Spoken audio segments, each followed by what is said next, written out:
Now, Nayana Williams is the founder and CEO of Lifespan Company Limited. Before Lifespan, she worked in printing, fashion, and entertainment industry, holding positions in administration, accounting, information technology, and marketing.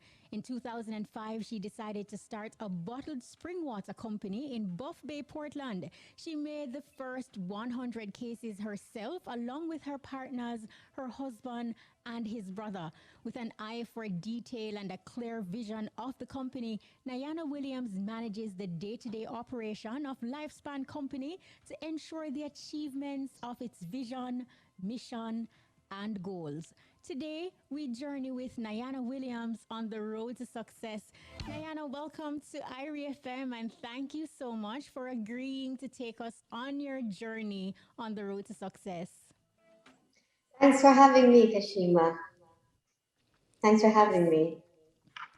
Thank you too. And we will just, we will just jump right into it with everything in life. We have to start with the foundation. So share with us a special moment from your childhood growing up in St. Mary, Jamaica. Special memory would be just going to the beach and going to the river side, the river mouth to do cookouts. I mean, that was like one of my favorite things ever. Mm-hmm. Yeah. Just like roasting breadfruit and roasting shrimp. We would catch the jangas and Mm-hmm. roast them and eat them. And that was like one of my favorite things ever. Roast breadfruit is like my middle name. Nobody loves roast breadfruit like me. I really believe that I could eat an entire breadfruit once it's roasted.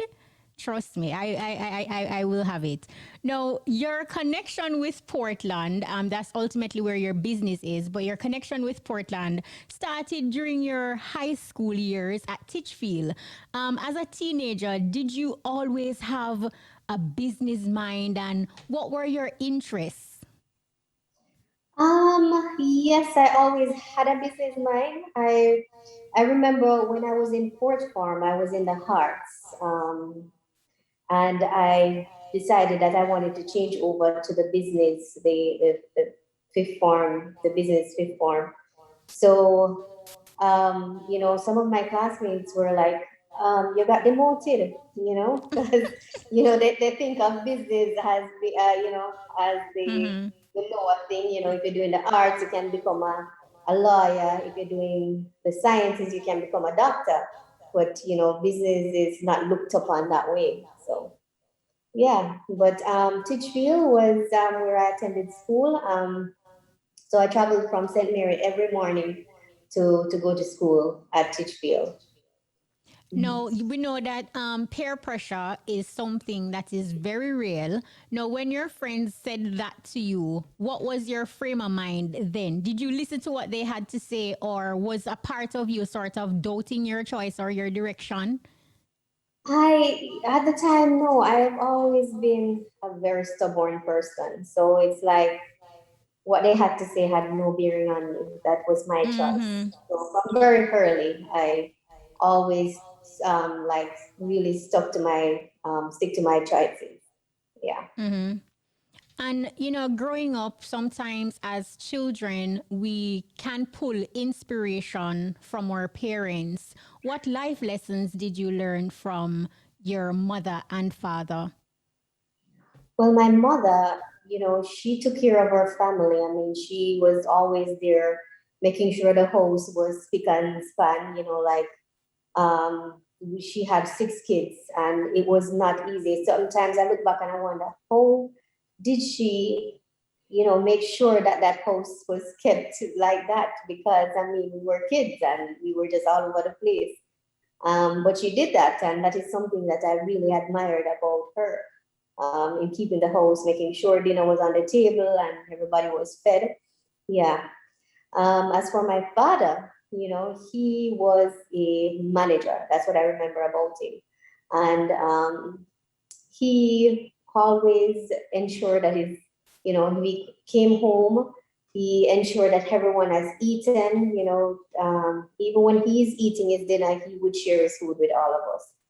Mm-hmm. So Yeah, he really took care of his family, put them before everybody else. I will also remember that he, I've never seen him spending like, my mother was, he got paid and she was the one who went grocery shopping and all of that stuff. So yeah. Mhm. Well, you just highlighted that your dad was a manager. Explain a little, Mhm. because I kind of sensing the managerial side of your dad has something to do with who you are today and maybe some of the Right. principles you have drawn from him. Right. So he was the parish manager for the parish of Portland at the NWC, National Water Commission.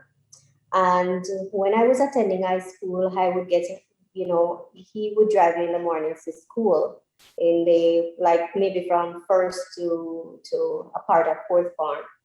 So, I went to school in the mornings, and then after school, I would go to his office to hang out. I would do my homework, and then when I'm done with that, I would just, do all kind of stuff around the office. If he was visiting a plant, I would go with him. And, that I think had an impact on me because I also learned about the entire water distribution system for the parish of Portland. As a teen. Yeah, the public water supply So system. from Yeah. public to private. So did you you said that you found that really interesting at the time. Right. Most teenagers would have find, going to the office with your daddy while, he's finishing up work as boring. But what aspect of his job did you find as a teenager exciting and interesting? What aspect of it spoke to you? I think, especially those meetings, sometimes I would be in his office. Nobody could see me because I was so tiny. And they had these huge boxes where, that they use the tissues and so on would come in. And then I would take one of those empty boxes, put it in a little corner in his office. Nobody could see it, but then I would be in that box and I would During the listen in on the meetings. And that for me was really interesting, I mean, talking about from maintenance, issues that they were having at the plants and what needed to be done and so on. So yeah, those were the interesting stuff. And it's like, what is the solution to a certain problem? So I was listening on that, and I think that also impacted me now, because one of the things that I like to, whenever someone brings up an issue, it's like, how do I resolve this issue? It's not about, I don't want us to be spending time on talking about the issue itself. But once we arrive at what the issue is, then it's time to also find out how to resolve it. So I just want to shift to there. So I think, those are some of the things that I sat in on. And yeah, so Look at yeah. you learning problem solving skills from a box hidden in an office. That is Right. super amazing. But you Mhm. attended college and university in the United States, where you Right. earned a Bachelor of Science degree in Business Administration and a Master's in International Law. Your Right. transition from Jamaica to the US, what were some of the challenges that you encountered, and did you ever have to suppress your culture to fit in? Um, I didn't have to suppress my culture. I've always been the same person. And as a matter of fact, I was, a lot of people that I came across living overseas, when they found out that I was Jamaican, they were like, oh, then how come you don't have a dreadlocks? So it's like, Mm-hmm. others have this perception that every Jamaican, wears a dreadlocks or they're a Rastafarian and that type of stuff. But I tell them, we're a melting pot. I mean, we're of different people, a combination of different people coming from different continents in Jamaica. So we're all kind of mixed up here. But And was we're not was it only a mixed.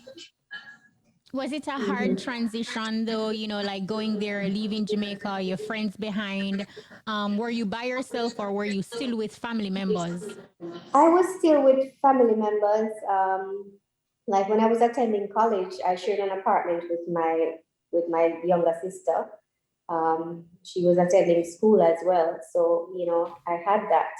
And then not far away, I had my uncle and my brother and his family and so on. So it wasn't, there was family around. My parents weren't Mm-hmm. there, but yeah. And it was, I always felt when I was abroad like I was just visiting. Even when I was living there and working, I felt like I was visiting. I did not feel 100% at home. Mm-hmm. Jamaica is where I really feel at home. Well, which leads me to my next question because before Lifespan, you've had jobs in printing, fashion, and entertainment industries. Take us on the journey during that period of your life, and what led you to return to Jamaica and specifically Portland. I know you say you kind of Right. didn't feel at home. Yeah. So, well, what happened was after college, I returned to Jamaica, and was in Jamaica for a while. That's what was when I got pregnant with my daughter. And then a year after that, I got married. And, I was working at a printer before I got pregnant. I did a little modeling stint. Um, and then, I returned to the US to complete college and work. And that's what I did. So I was in California. I worked in the entertainment industry in music and had some movie in the movie industry as well. And then I decided to come back to Jamaica. So was I got pregnant in the US, and it was just after I had my son that I returned to Jamaica. So when I returned to Jamaica, it was like my husband is originally from Portland, so this is where I returned to Portland.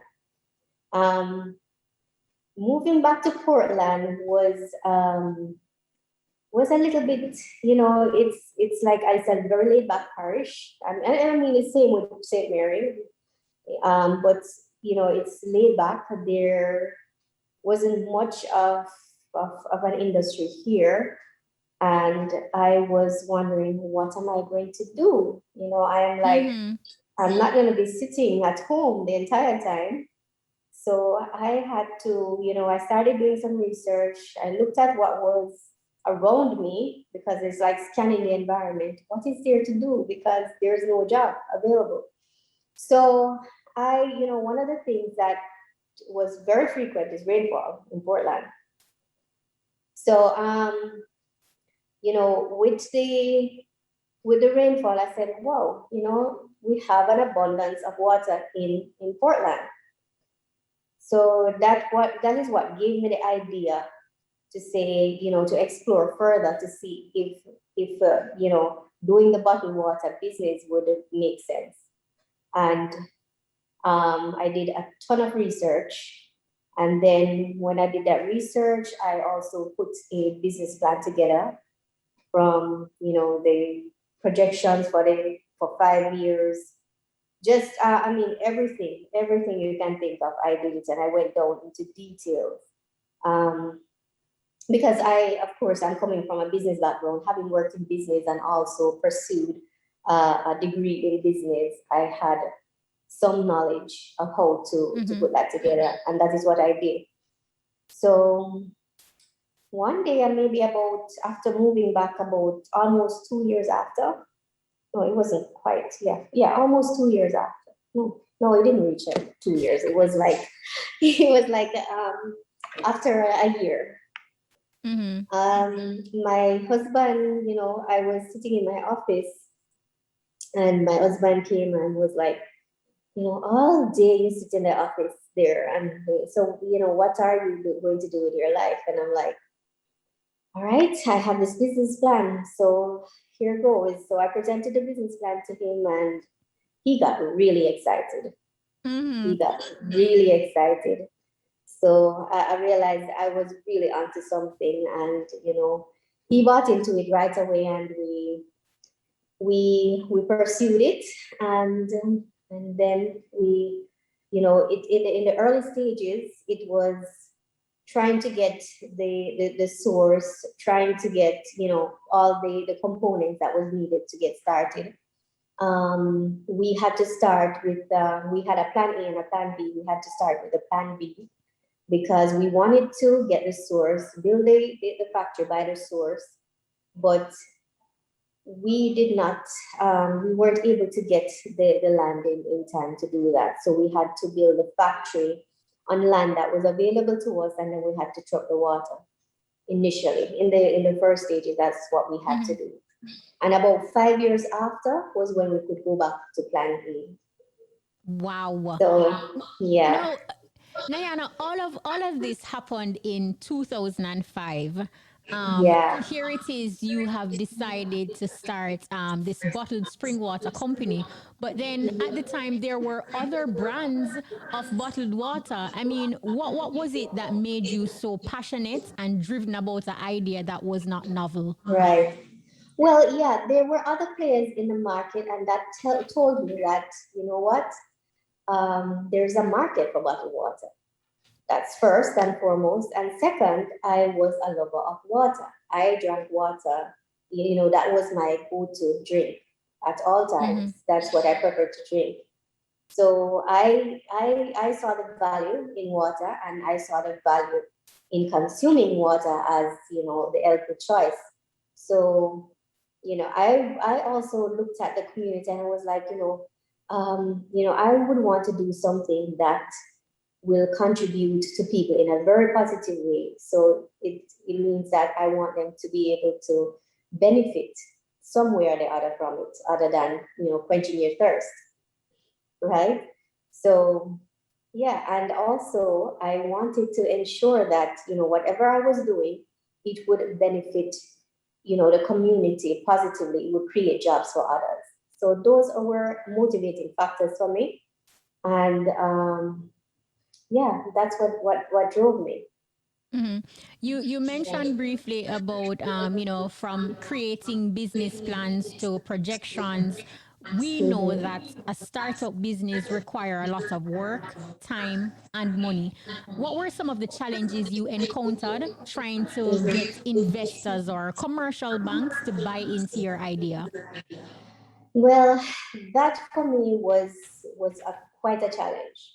Nobody wanted to buy into a startup. I mean, nobody. I mean, the bank. I couldn't get a loan. I couldn't get a business loan. What we eventually had to do, aside from selling what we could and combining our savings and so on, we had to borrow from friends and family, and that's what we did. Not everyone bought into the idea, because they were those persons who were like, that's not gonna work.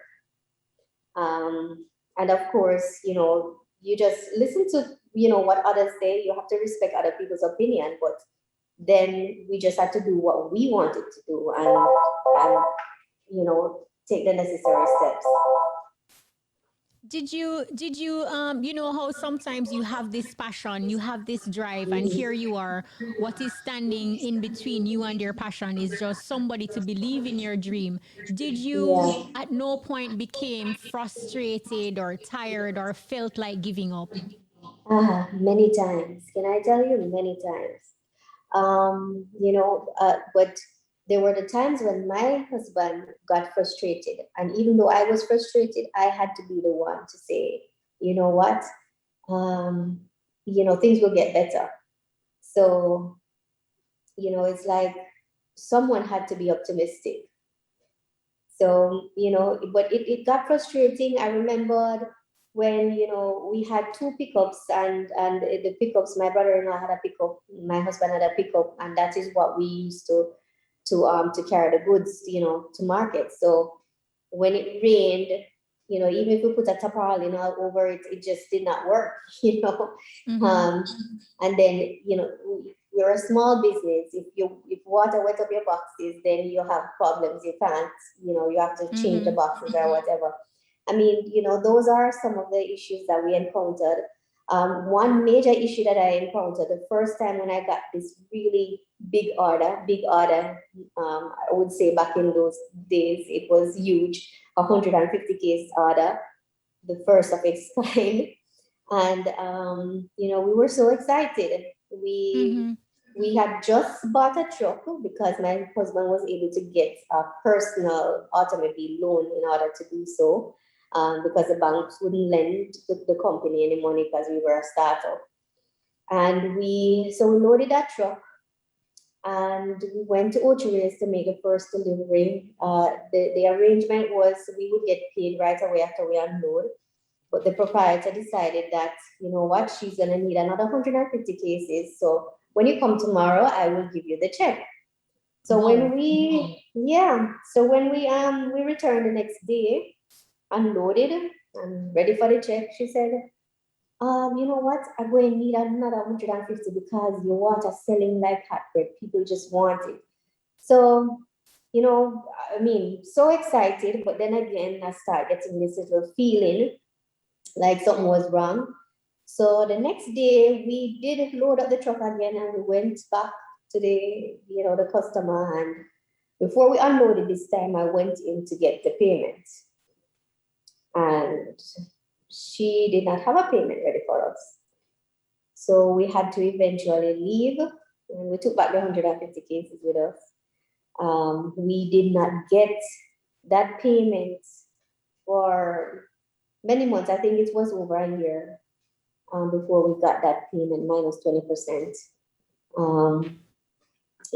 That was for us a very hard lesson, because when you are a startup and you have the cash flow that you have to count on taking that money back to buy supplies and all of that stuff, and it was really impactful for us in a negative way, but that also taught me a huge lesson then.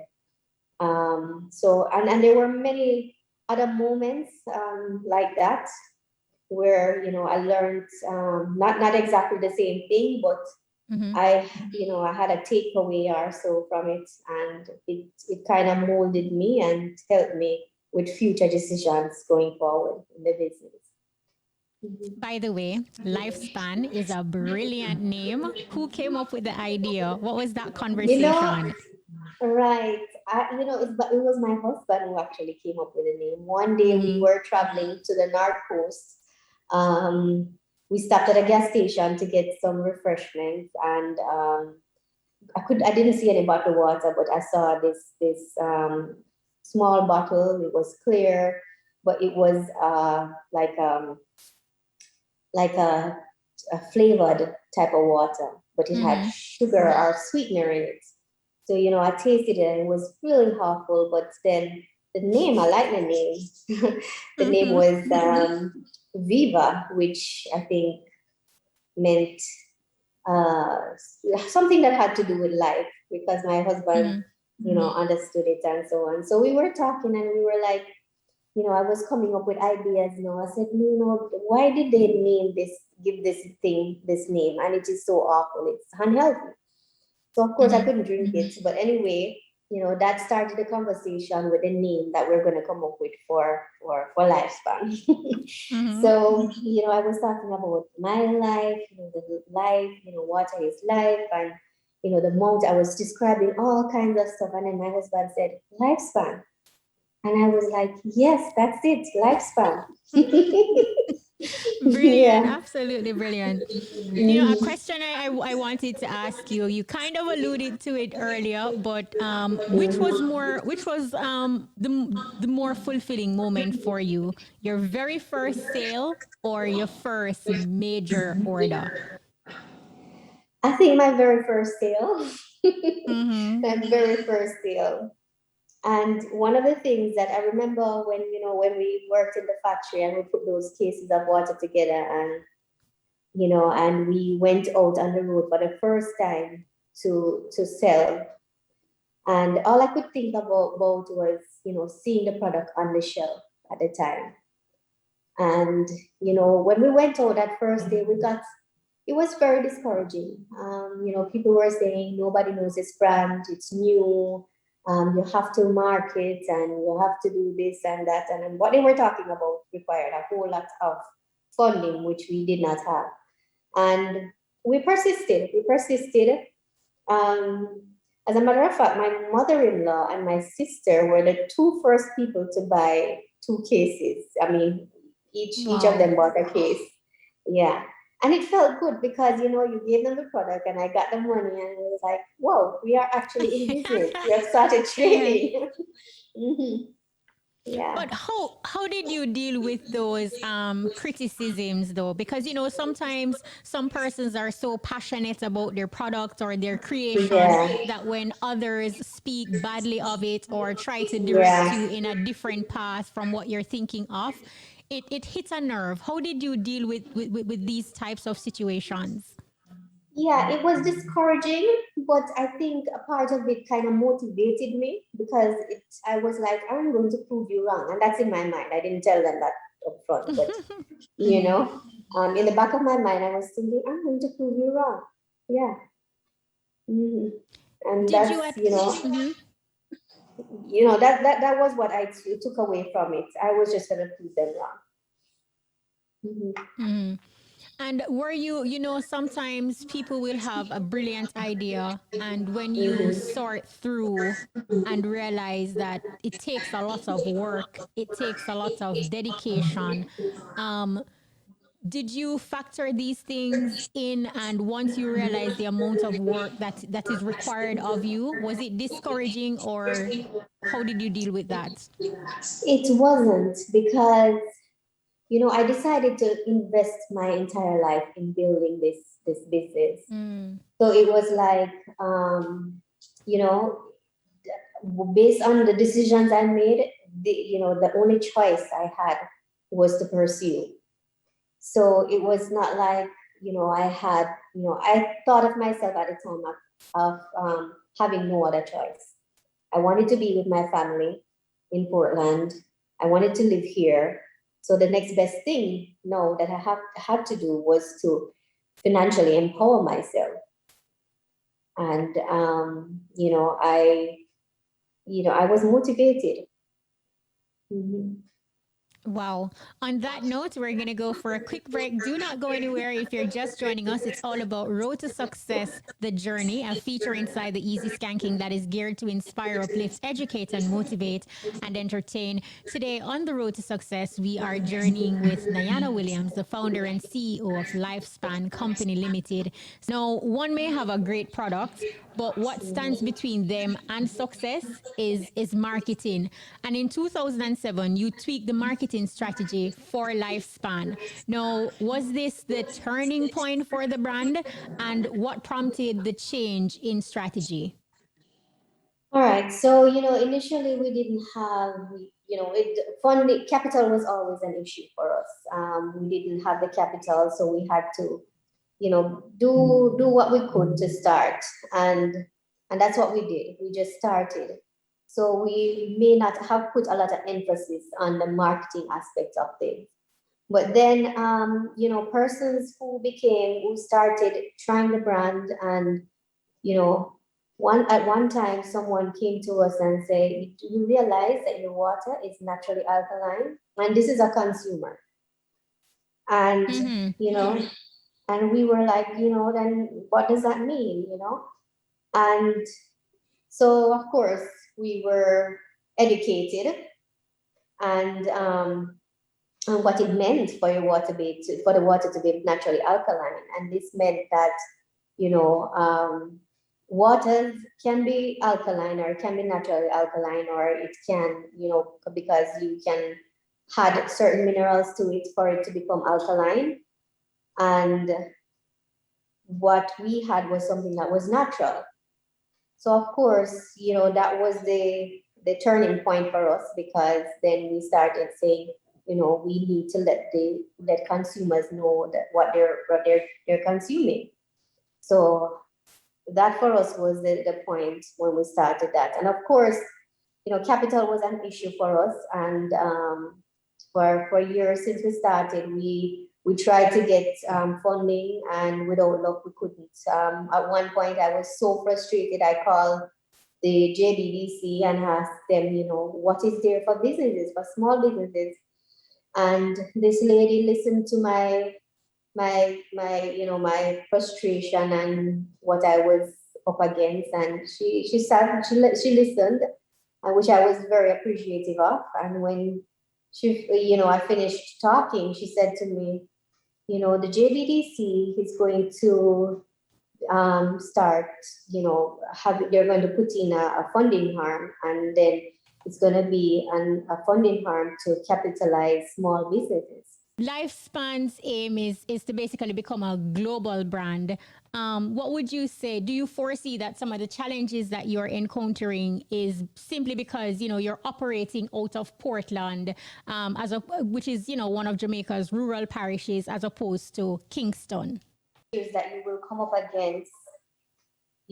against is there is the barriers to entry into this market for bottled water in general, and not necessarily naturally alkaline spring water, but bottled water in general is kind of, there's not much barrier. It's not much barrier. So what you find is the market is saturated.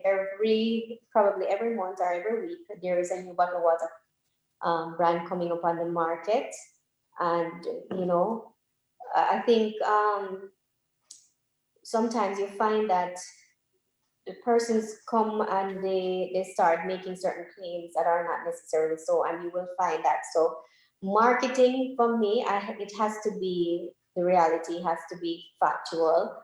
And I'm not, I don't believe in fooling the consumer. I want to ensure that what I'm doing is authentic, and I want to be true to our customers and consumers.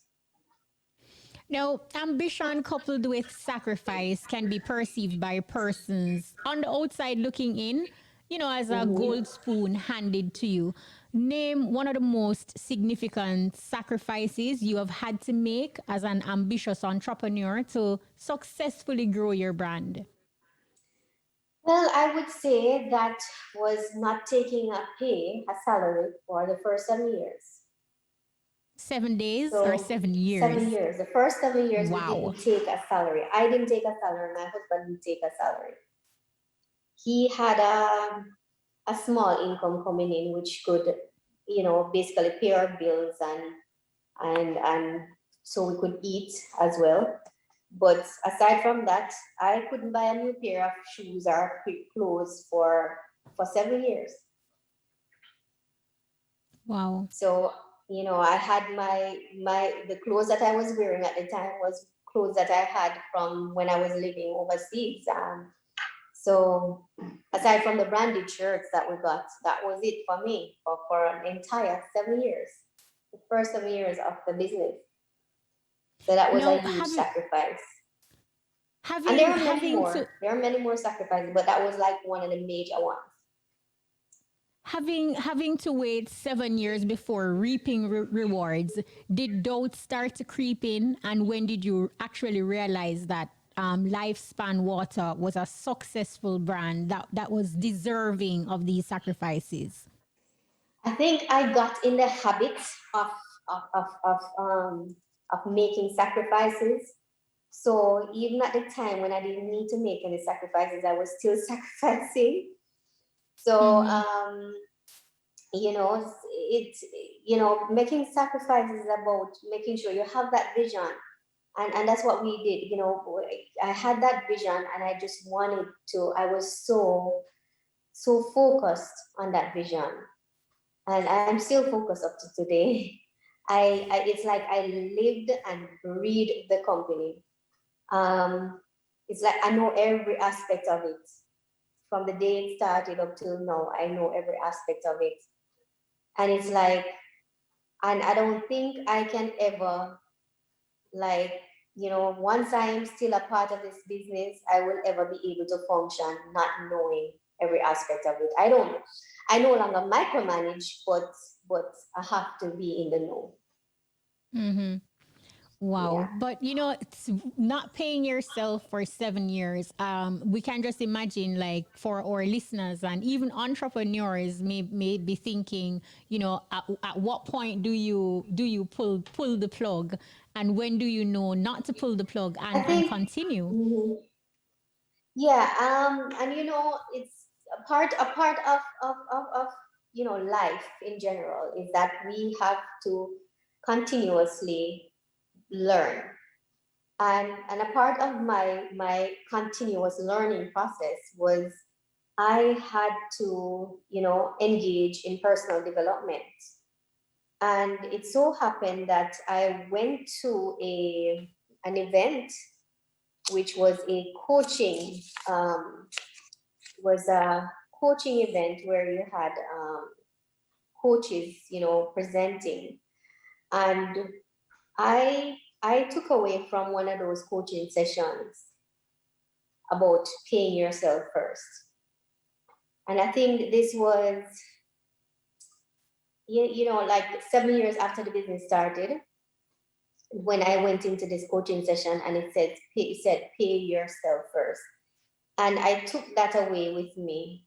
And I was like, that's what I need to start doing. I need to pay myself first. It means that, don't overlook the fact that, yes, it's your business and you want to ensure that you're paying everybody and so on. Because I think from the inception of Lifeson, we have never missed a day of paying our employees. Mm-hmm. They always get paid on time. And and it's similar to our bank manager some years ago saying to me, when we always needed capital, but he said to me, Nana, how is it that you don't utilize overdraft? And the thing is, because I know it was very expensive, so I had to prioritize. But when I learned that lesson, that coaching lesson about paying myself first, I decided, what, I am going to be, I am a salaried worker. I am going to be a salaried worker, even though this is, you know, um, we are the business owners and so on. We are going to pay ourselves a salary because we're doing a lot of work. I mean, I was wearing so many hats. I was HR, accountant, everything you can think of, salesperson, marketing, whatever. So Mm-hmm.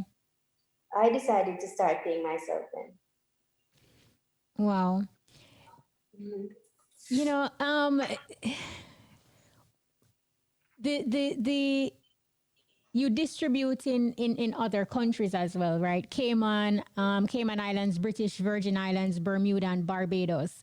Right. From a startup and a small business, what are some of the challenges and struggles that you encounter being able to get into these new markets? All right. So, I think it has to do with how the product is perceived. And Mm-hmm. sometimes what you will find is that, we are selling a quality product. So it's a product that is, that we promote based on its value because we invest a lot into ensuring that the product is of the best quality. And that means that like for example, although we do our own daily in-house testing, Mm-hmm. we also send samples to the Bureau of Standards on a weekly basis. And then we also send samples overseas to be tested on a yearly basis. So, and also having the necessary um, quality systems in place. So, and that is, that there's a cost to that. And so our price point is not necessarily more than say any other, but our price point, there are cheaper brands out there, there are cheaper products out there, but we put a lot of emphasis on maintaining the quality of the product. So when you go to an overseas market, you have to also be selling them on the value of the product. And it's a matter of how convincing you are, and you have to convince that buyer, that customer, that this is something that they need to invest in as well. Water is life. So it is safe to say Mhm. you are in the business of life. How do Uh-huh. you balance business and your personal life? Because being a mom of two and a wife and Mhm. working the way you are explaining to us how you work and how hands on you are. Yeah. So, like for many years, and we're like what, 15, 16 years now. Um, at home it was work. Every day was work for me. It's like 24 hours of work. I eat, sleep, wake up, work. And, I realized that the company was growing, and I needed, initially, because we didn't have that capital, what I had to do is employ persons who I trained myself, and then I had to turn around and micromanage them. I decided that I did not want to continue down that road. So about 2 years ago, I decided to start employing qualified people. Mm-hmm. And that's what I did. So I brought in all of these persons and, implemented systems, where actually last year we started implementing the SAP B1 ERP system. And, we're working with that now. It's still not perfected as yet, but those are the things that I've had to do. So now what that does, it has given me a little bit more space. I wouldn't say free time, because I'm constantly thinking about the business, but I can balance my time better, Mm-hmm. because I have reliable people, reliable managers in place. So I spend a lot more time with my children. And these days at home, I don't have to necessarily just focus on business. So I think I have achieved that balance that I wanted. In the initial stages, it was um, I wouldn't say it was difficult. It was just that my husband was on the same path, so it was easy. It was business and pleasure at the same time for us. So that wasn't the only thing. Part of it was when, my daughter, who's a special child, she, I was out a lot. So I didn't Mm-hmm. get to see her until late evenings and so on for a while. But in the initial stages as well, my office was at home. So I did my office work at home. And then when I had to go to the factory, I went to the factory, and I had to be on the road to do sales and all of that stuff. So I kind of, learned how to balance things a bit from way back then. And I guess, what are the perks of having a supportive husband? Because it could have been a little more challenging and stressing. Yeah. As a matter of fact, I think, that was one of the things that made it work and made it all come together, because he was so supportive and was such a huge part of it. We were partners in business. And so, in those early days, things, we had the same vision, and we just embarked on our vision, and we worked together, and we made things happen. So it was, I wouldn't say it was easy, because there are times when we got on each other's nerves, up till today. Yeah. But I mean, you learn to respect the other person's opinion, and you learn to be supportive. Mhm. Mm-hmm. And that is definitely the key. Share with us or name one natural quality of Nayana Williams that has helped you to become the successful businesswoman that you are. Learning to separate my personal life from my professional life. So, I think learning to look at each areas of my life objectively and not have my emotions come into play. Mm-hmm. I make decisions with my head and not with my heart. And I think that has worked for me. Um, my quiet time, I like solitude. So, I like to be in a space where I can observe nature and, interact with nature. And I think, yeah, that's something about me that most people do not know. Now, on the road to success, we all have a different journey. However, according to your experience, what advice would you give to entrepreneurs who have stumbled upon roadblocks? There are always roadblocks, and I look at them as, another obstacle that I need to get over. So it's, for other entrepreneurs, just look at it as, another challenge that you need to just surpass, and move past. So, and I think that's part of our whole growth process, because we have to look at these challenges, learn how to manage them and get past them and move on. If we sit and focus on, why this is happening, or, I feel like I'm going to be drowned in whatever the case may be. I think, we need to look at things in if we think things are not going well, they're not going to go well. So we have to think how we want things to be and make it become a reality. Wow. Nayana Williams, thank you so much. Any parting words or final thoughts you want to share with our listeners?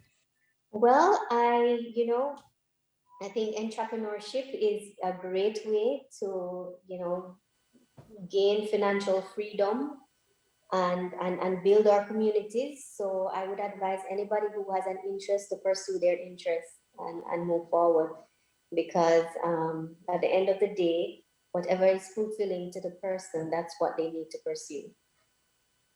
Nayana Williams, thank you so much for sharing and taking us with you on your journey on the road to success. We truly wish you all the best, and this was inspirational. Thank you so much. Thank you, Kshema. Thanks for having me. It may only be Williams there, the founder and CEO of Lifespan Company Limited. it may only be another. Road to Success, The Journey is aired 12:30 p.m. to 1:30 p.m. every Thursday inside the Easy Skanking. A success story indeed.